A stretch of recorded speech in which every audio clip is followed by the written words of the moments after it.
So, Ariana, my first question to you is, how has hiring for tech roles has evolved over the period of this pandemic duration? Mhm.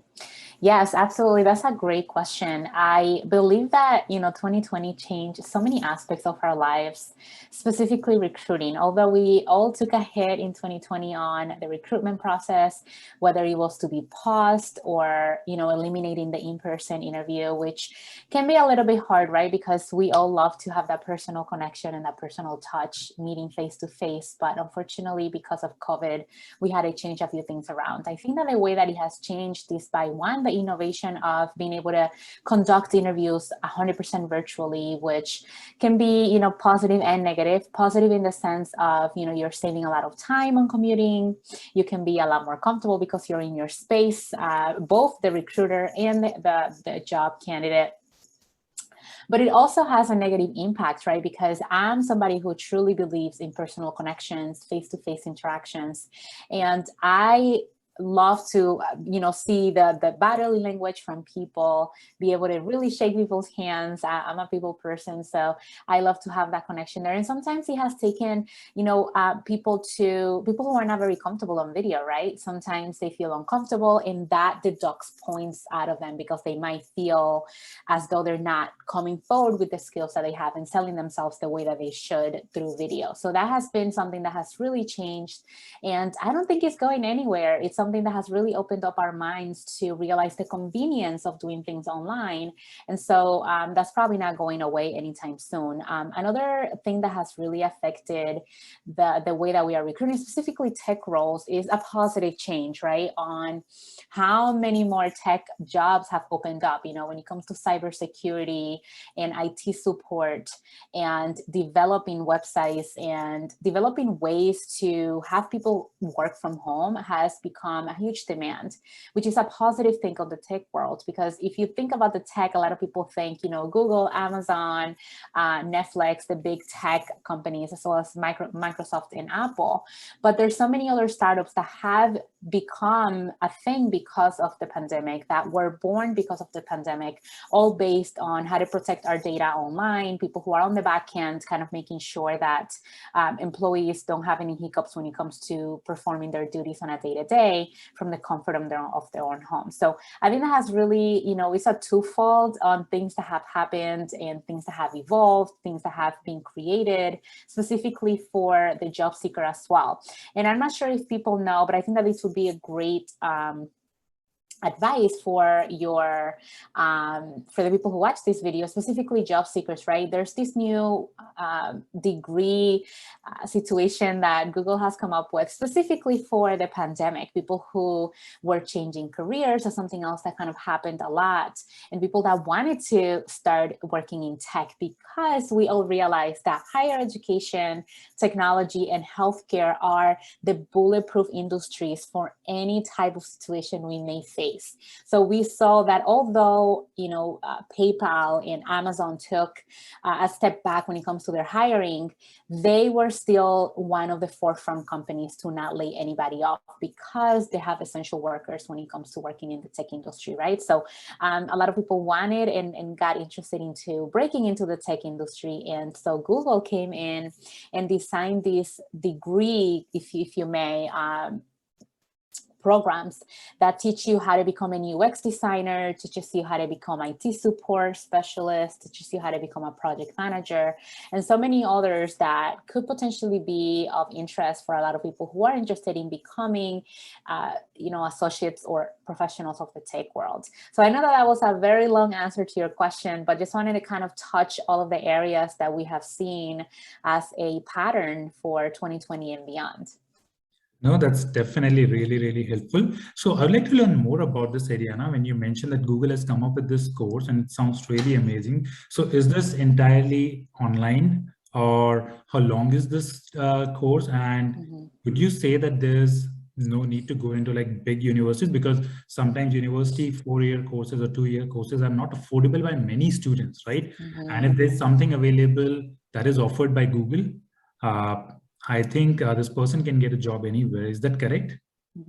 Absolutely. This is one of the things that I love about this program. And anybody that's interested in checking it out, I'll make sure to provide you the link so that you can have it in your socials. But Sure. you just go to google.com/certificates and all the information should come up. Right now, I believe that they're offering 4 programs. And the good thing about this is that they do give you a 7-day trial. So that's totally for free the first week. And then after that is a membership fee of $37 a month, which is extremely affordable for a lot of people. And something else I have done that's great that they have done with the certificate is that they have partnered up with companies. So if you graduate with a certificate from that program, they will make sure to kind of put you in front of recruiters and companies that are currently hiring for that particular role, which kind of, helps you get started, specifically if you've never done that type of role before. And how lengthy they are, it all depends on the type of program. I do believe that the one for project management has different tiers, right? And it is done online, 100% online, and it is at your own pace, which is what I love. It's like a predisposed course that you kind of go in. It is divided by lessons. And so you can take as little time as 7 days or as long as 2 years. It all depends on what your style is and what your current restrictions are when it comes to time. But it is 100% online. It's extremely affordable, $37 a month, but you do have a 7-day free trial that you can try it out and kind of take a look at the structure, see if it's something that you would be interested in continuing to do. And then check out the companies that currently have openings for those particular jobs. And rumor has it is that these particular certificates will be replacing certain 4-year degrees, which is mind-blowing to me for a very small fraction of the cost that it would be to go to a 4-year college. There's no doubt about that, Diana, and I can't believe like there are such courses available, and that too offered by Google. So thank you so much for sharing that. So my next question, Diana, is so for recruiters working at Google, Apple, Microsoft, Amazon, it's very easy for you guys to attract tech talent, right? Everyone wants to be at Google, everyone wants to be at Microsoft. But Yes. for a recruiter who's working at a small or medium-sized company or a startup that is not funded by some well-known VCs like Andreessen Horowitz or like August Capital, what would you recommend? What strategies would you recommend to these recruiters to attract tech talent? Absolutely. That's a great question. And I feel your pain. I've been in very small companies as well, and it becomes an issue because we don't have brand recognition. I think it's what we want to get into, right? And we might not be able to offer the same packages that a place like Google or Amazon or Microsoft will be able to offer their engineers or anybody else who's in the tech world. I think that a great way to get started and to be able to get some visibility as a recruiter to a smaller firm is to utilize the power of social media, specifically for the new generation. If you're not on TikTok or LinkedIn as a recruiter, you might be missing out on great talent. There's awesome people out there who are putting their expertise and putting their names out there to be found. And I think that leveraging those social media platforms can be a huge advantage for people who don't have the brand recognition. With that concept, I think that the recruiters should probably learn a little bit more about social media itself, social media marketing, how to really leverage those to create a personal brand for themselves and for the company alike. So I am very active on LinkedIn. As you might know, that is exactly where you found me. And I don't gain anything from it except meeting awesome people like you and meeting amazing candidates that potentially know where I work, right? So let's say that I wasn't working at Google. I was working, and I've been in small company startups that people really don't know what they are, but they found me and they love what I was doing on LinkedIn, and they wanted that for themselves or realized the type of brand that I was creating for myself and the company. And so I became recognizable by people in that specific industry that I was working in. So that's something that's the number one thing that I would say is to absolutely leverage social media. Something else that you can leverage is places like, these certificate programs like Google. Maybe just do a simple Google search on what are the certificates that are being offered. Try to contact those specific schools, because making relationships with schools and alumni relations is really important. I started my career as a recruiter for campus recruitment. So that's an in that you can have for people who are graduating schools. The reason why this is a win-win situation is because as a recruiter, you want candidates, and as a as a certificate program provider or at school, you want your graduates to get jobs because one, it helps them on their marketing end to be able to say, this is how many people got jobs after they graduated from our programs. And they want to be able to provide that for their students. Say, you're paying us this fee, but we're helping you get the job, which is, the end goal, right? When you're graduating from a certificate program or a graduate program or an undergrad program, the ultimate goal is to be able to get a good paying job, right? So having those relationships can be huge. And it is a long-term thing. It's not like you're just going to be shaking hands in school and get candidates right away, right? Like sometimes you have to wait for them to graduate. Sometimes you might have to understand that you're bargaining because you are in the position of having to train that person because they don't have experience.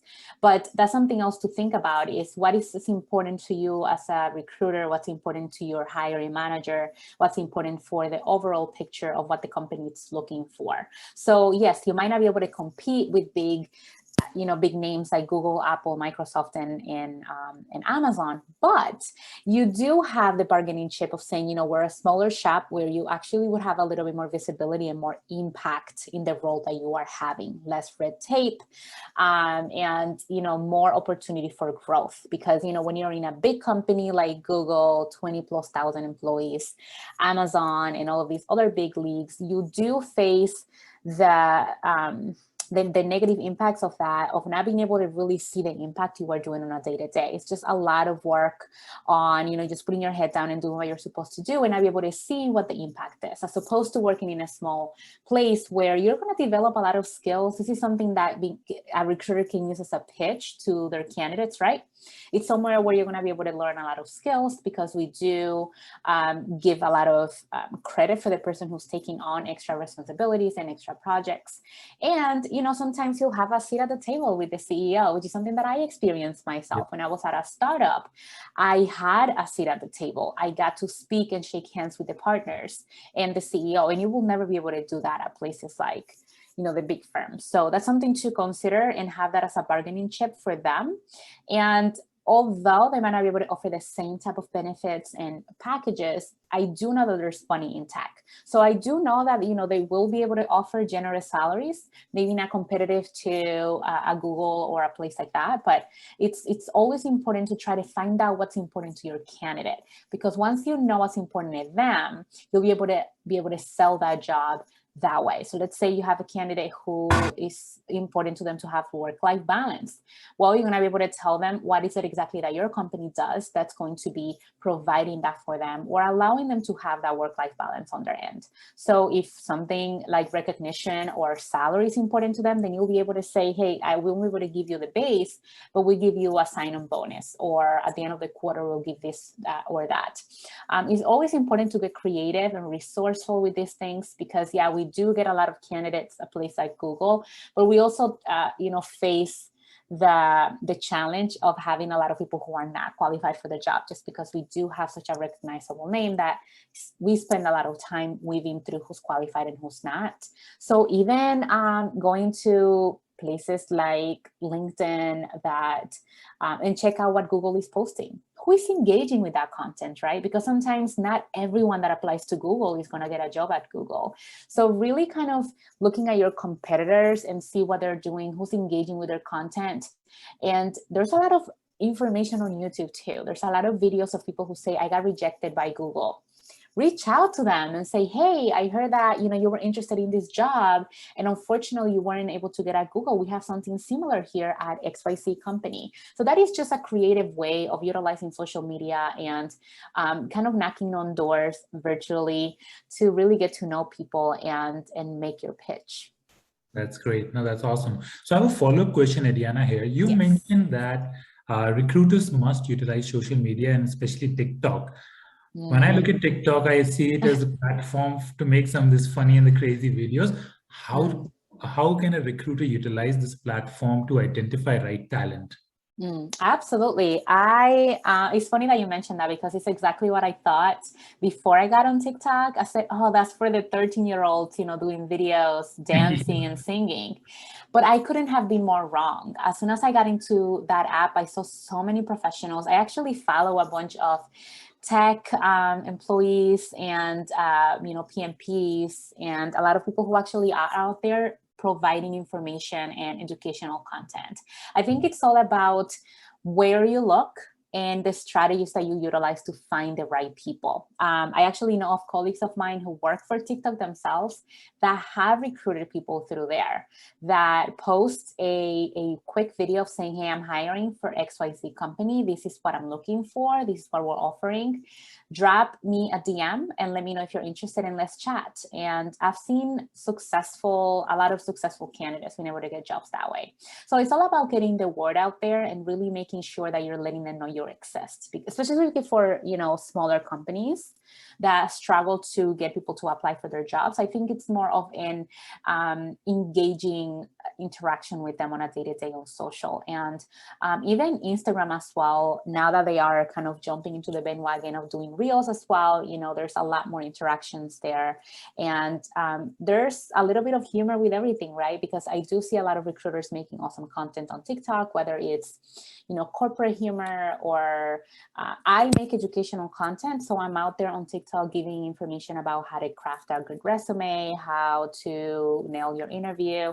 And I do get a lot of people commenting, asking questions. And if I check their profile and see something promising, I will be reaching out to them. So I think TikTok is all about how you utilize it and what are the things that you're actually looking for in that platform.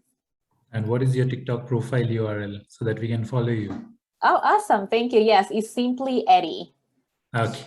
Yes. Great. No, that's really good to know, and this is an amazing learning for me as well.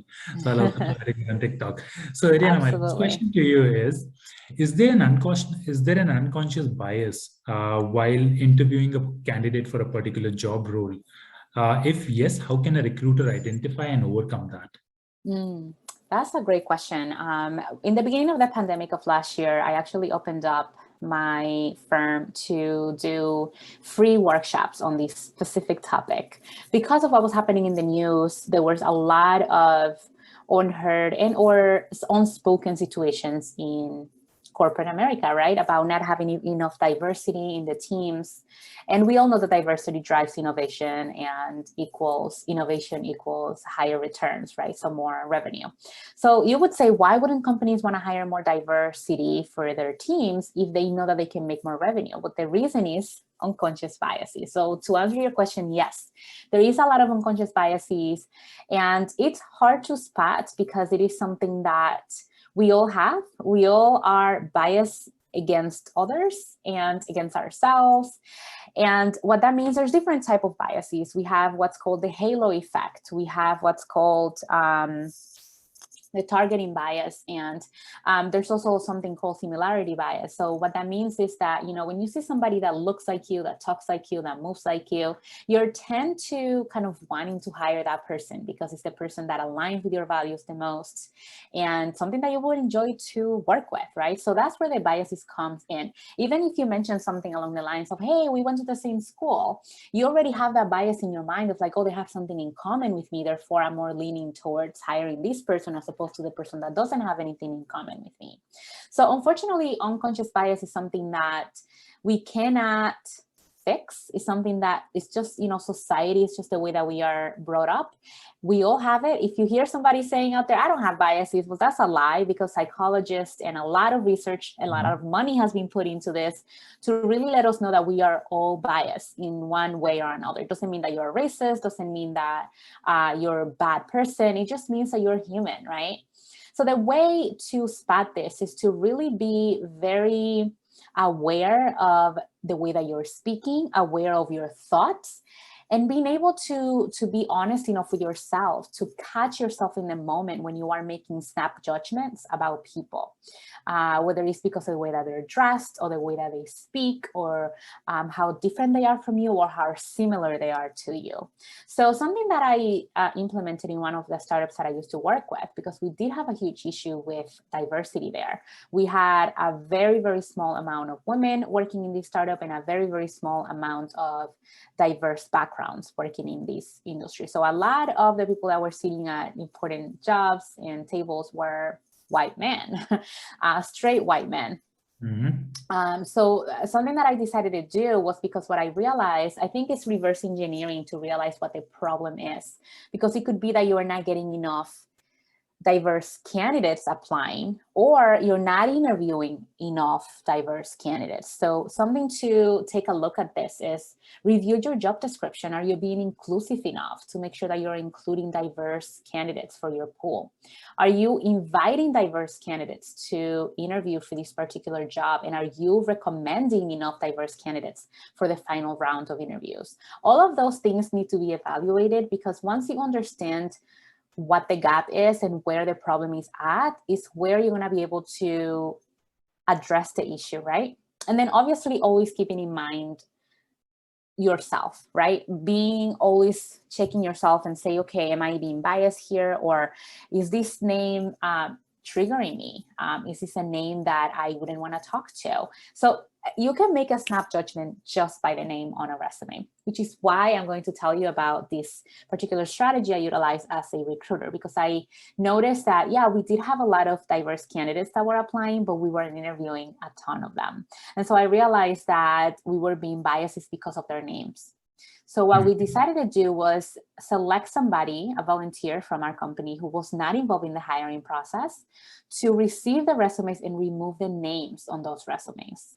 Because once you remove the names, you really don't know who that person is, if they're male or female, or if they're a specific, religious background, or they're not from the States, or not from specific social economic status. So by removing the names, we started to see an increase by 20% by the third month we did this on the amount of diverse candidates we were bringing in.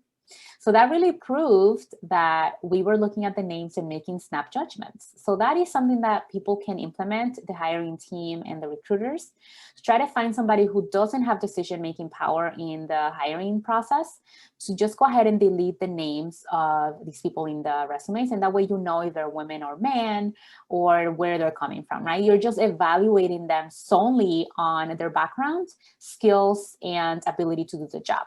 Right? And something else is to obtain yourself from, even if you don't remove the names from this, is just obtain yourself from checking social media on those names. Because I know that LinkedIn is the first place I jumped into as a recruiter when I find a resume. I said, let me look them up on LinkedIn and see what's going on with them. And I realized that I was making, little judgments of like, I don't know if I would put that picture on LinkedIn, or they look a certain way, or, just from a picture, just trying to make all these stories in my head as a recruiter, and I'm honest with myself about those things. Or sometimes people are open on social media and want to talk that they have families and things like that. So that's something else that you should be very careful with, the things that you share that could be used against you in a discriminatory way. Because yes, discriminating against people based on their race or their family status or so on and so forth is illegal, but unfortunately it does happen.